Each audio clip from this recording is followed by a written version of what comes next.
Beatitude means supreme blessedness. And it's from the Latin word beatitudo. The context of the word as used by Christ is that those who receive blessings do so as fruits of their actions and attitudes as true Christians. In other words, the Beatitudes are the results or the fruits of what we do and how we think. And it requires a change in the way that we naturally think. It is a precursor for all of Christ's future instructions as to how we should think, but also how we should live. It's kind of a blueprint, a guideline for us to live our Christian life. Or even if you can say it's a blueprint for discipleship. But the fruits of the disciple. Not the one who wants to earn God's grace, which we cannot do anyway. So suppose you can combine the personality traits of the Beatitudes and put them all into one person. What would Mr. and Miss Beatitude look like? All right? Use your imagination here. Well, he would be consistently kind and yet a bit so shy, shunning the limelight. He would always downplay his actions by claiming they were never enough to achieve what he really wants, so we might conclude that he has a bad self-image. This would be a person quick to do what is right and even accept insult and injury for the sake of doing what's right. This would be a person quick to show mercy and make peace on the spot. This would be a person quick to lend a hand to anyone in need, but also quick to get a little bit depressed every time she hears a news, about a story about a fire that destroys billions of animals and life and resources, or after seeing pictures of refugees and immigrants stopped at the border of any country. This would be a person, as often as not, who looked distressed and seemed often to be on the verge of tears. Because this would be a person who could never shrug off anything. Are you here with me? Are you following me? What would Mr. and Mrs. Beatitude look like? Well, this would be a person who was transparently religious, someone whose heart seemed so centered on the God of his face that most everything he did would come off looking like an offering.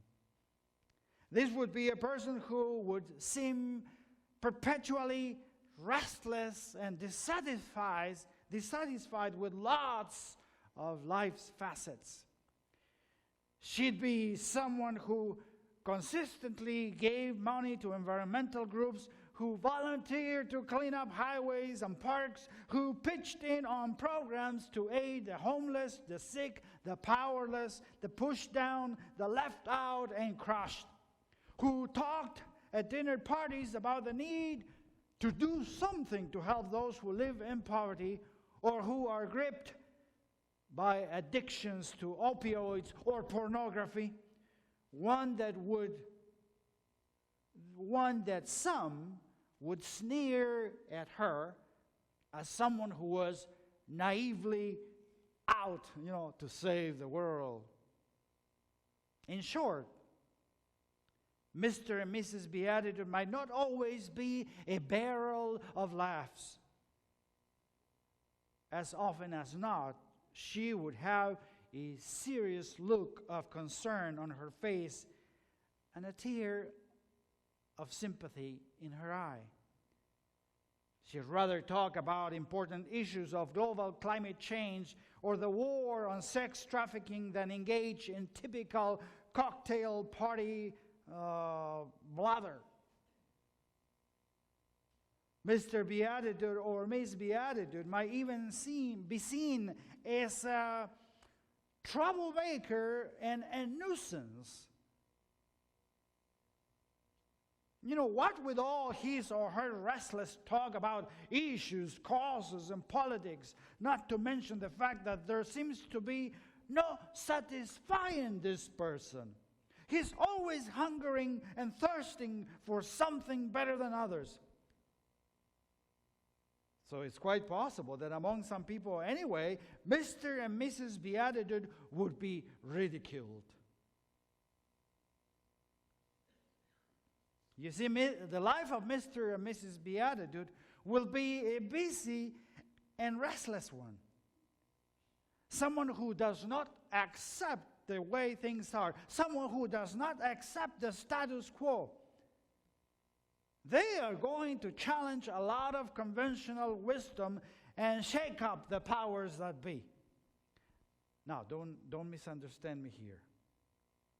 They are not world-shunning folks. No. They do not pretend that society or culture don't matter, that politics is beneath their notice, that the environment can slide into hell of pollution because this world isn't their home anyway, seeing as they are headed, they are headed for heaven. No. Instead, they are folks who hunger and thirst for God's righteousness, not in the sweet by and by, but right here, right now. They want to make for shalom, for peace right here, right now. They want to be meek right here, right now. And in some, they see the world the way Jesus sees the world. They feel and they act and live following Jesus' example because it shows when it comes to God's kingdom, they get it.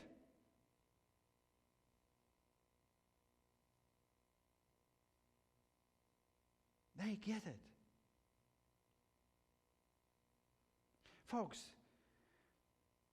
the Beatitudes are not entrance requirements for kingdom membership, but instead are a description of what kingdom living is like after you have been saved by grace. In other words, the Beatitudes show how you live after grace and not how you earn grace, which you cannot do anyway, of course. The Beatitudes are a roadmap given to us by Jesus, showing us how to follow his perfect example.